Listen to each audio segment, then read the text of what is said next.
ప్రస్తుతం మనతో మాట్లాడేందుకు కాకినాడ మాజీ ఎంపీ అలాగే పిఠాపురం వైసీపీ ఇన్ఛార్జ్ అయితే మనతో ఉన్నారు వంగ గీతా విశ్వనాథ్ గారు. మాట్లాడే ప్రయత్నం చేద్దాం. మేడం చెప్పండి, పక్కన అసెంబ్లీ సమావేశాలు జరుగుతున్నాయి. ఇటీవల బడ్జెట్ను కూడా ప్రవేశపెట్టిన పరిస్థితి ఉంది. బడ్జెట్ ఏ విధంగా ఉంది? సంతృప్తికరంగా ఉందంటారా? ఎలా ఉందని చెప్పండి.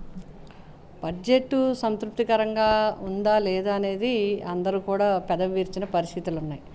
ఎందుకంటే ఒకటి సూపర్ 6 ద్వారా అనేక కార్యక్రమాలని అనేక పథకాలని వారు అనౌన్స్ చేయడం జరిగింది. దానికి అనుగుణంగానే బడ్జెట్ ఉంటుందని అందరూ ఆశించారు. ప్రజలు ముఖ్యంగా చూడడానికి ఎదురు చూసిన దానికి కారణం ఏంటంటే ఈ ప్రభుత్వం ఏర్పడిన 5 నెలల్లో కూడా సంపూర్ణ బడ్జెట్ ప్రవేశపెట్టలేదు. 6వ నెలలో సంపూర్ణ ప్రవేశపెట్టడం జరిగింది. సరే, ఈ 6 నెలలు మనకి ఇవ్వట్లేదు, అందరికీ 15,000 18,000 ఇవన్నీ వాగ్దానం చేశారు, మనకు వస్తాయి అంటే బడ్జెట్ తర్వాత ఇస్తారేమో, బడ్జెట్ పెట్టాలి కదా అని చెప్పి ప్రజల్లో ఒక నమ్మకం ఉండింది. బట్ నిన్న బడ్జెట్ చూస్తే ఆ నమ్మకాలన్నీ పూర్తిగా సన్నగిల్లిపోయాయి. పూర్తిగా ఏం జరుగుతుంది అనేది కూడా ప్రజలకు అర్థమైన పరిస్థితి. ఇది ఆర్థికవేత్తలు చెప్పే మాట కాదు, ఇది సామాన్య ప్రజలు చెప్పే మాట.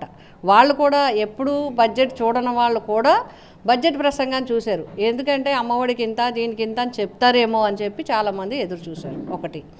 2, మరి ఇంచుమించుగా అంటే విభాగాల వారీగా, డిపార్ట్మెంట్ల వారీగా చూసినా కూడా గతానికి ఇప్పటికీ చాలా తేడాలు ఉన్నాయి.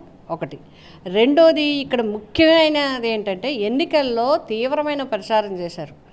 ఏంటి, లక్షల కోట్లు అప్పులు చేసేశారు, లక్షల కోట్లు తెచ్చేశారు, లక్షల కోట్లు చేసి ఆర్థికంగా భారం చేశారు.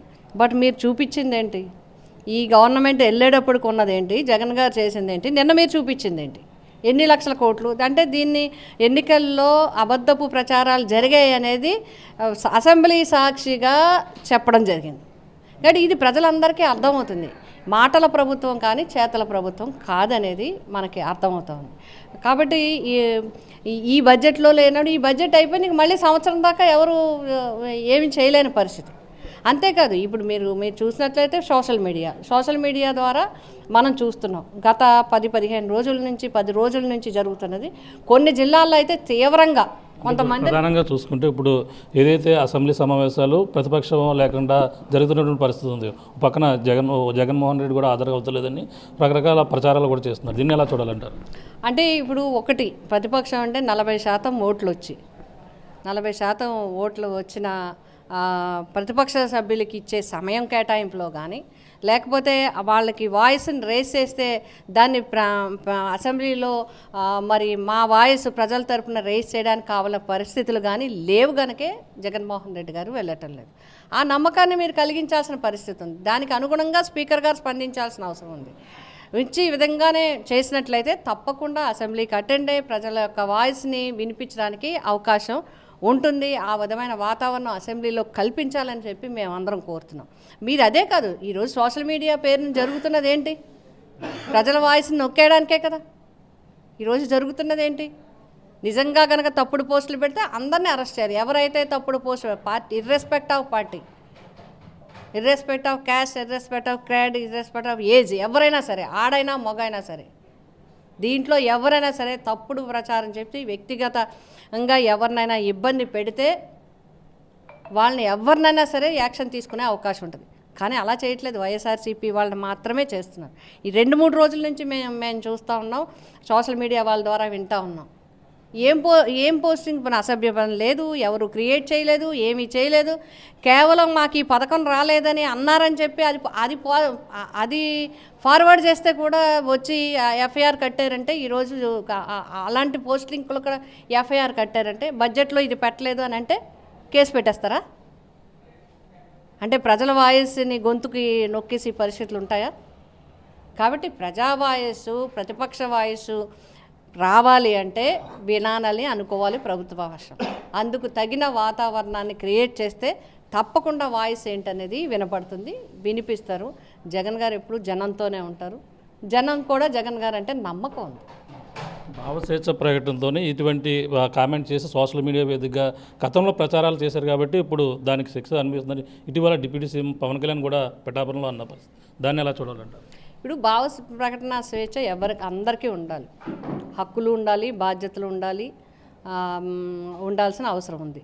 మరి అలా అంటే మొత్తం అన్ని మీడియాలు, అందరి సోషల్ మీడియాలు వెరిఫై చేయమనండి, అందరి కామెంట్స్ వెరిఫై చేయమనండి, అందరి యొక్క వాయిస్లని మీటింగుల్లో, పబ్లిక్ మీటింగుల్లో, అందరి మీటింగుల్లో ఎవరు ఏం మాట్లాడారు అంటే ఒక్క వైఎస్ఆర్సీపీ క్యాడరు, వైఎస్ఆర్సీపీ లీడర్స్ మాట్లాడితేనే అరెస్ట్ చేస్తారా?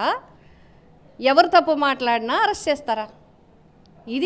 ఇది కదా మెయిన్ కావాల్సింది. ఎవరు చేసినా తప్పే అంటాను మా అందరి అభిప్రాయం.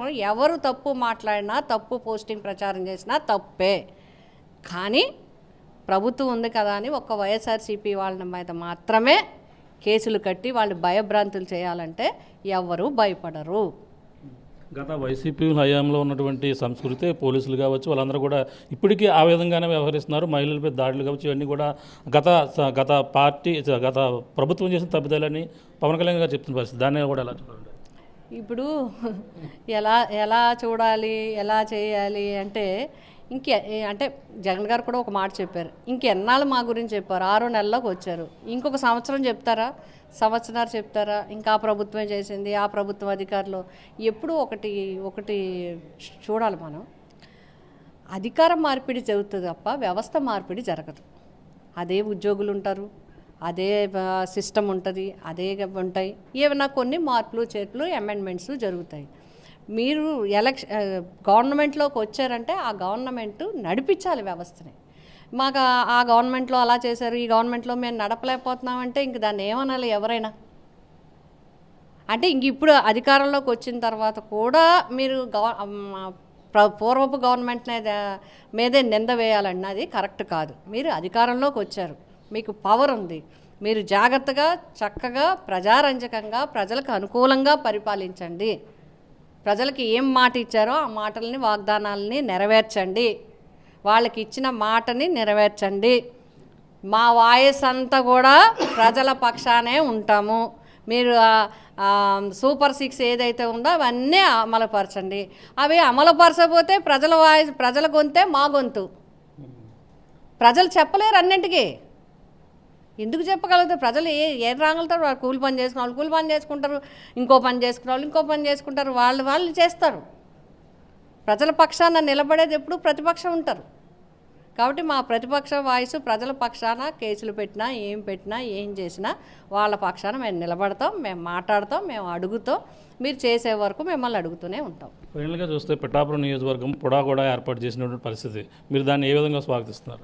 మంచిదే. అది మేము కూడా అదే కదా డెవలప్ చేయమని అడుగుతున్నాం. అభివృద్ధే కోరుకుంటాం. ఎవరైనా కూడా ద్వారా అయినా అభివృద్ధి కోరుతాం, ఇంకొక రూపంలోనే అభివృద్ధి కోరుతాం. ఒక అర్బన్ డెవలప్మెంట్ గతంలో నేను ప్రయత్నించాను. ఆఖరిలో మన సమైక్యాంధ్ర ఉద్యమం రావటం వల్ల ఇద్దరు ఆఫీసర్లు, ముఖ్యమైన ఆఫీసర్లు ఎల్సీఏ దాంట్లో మన రెవెన్యూ డిపార్ట్మెంట్లో సెలవులు పెట్టడం వల్ల అవ్వలేదు. కానీ ఆల్రెడీ ఆఫీసు రెవెన్యూ డివిజన్ సెపరేట్గా ఏర్పాటు చేయాలని చూసాం.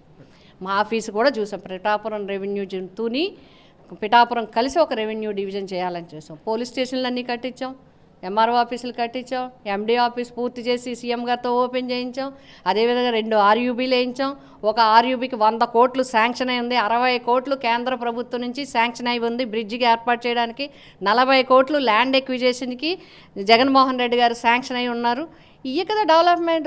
అట్లాగే ఉప్పాడ కొత్తపల్లిలో 220 కోట్లతో Indian institute of foreign trade, దేశంలోనే 3వది. ఒకటి ఢిల్లీ, 2 కలకట్టా, 3 పిఠాపురం ఇక్కడ ఉంది, చేసాం. ఇవన్నీ కూడా ఇంకా హైవే, ఇంకా చాలా ప్రపోజల్స్ పెట్టడం జరిగింది.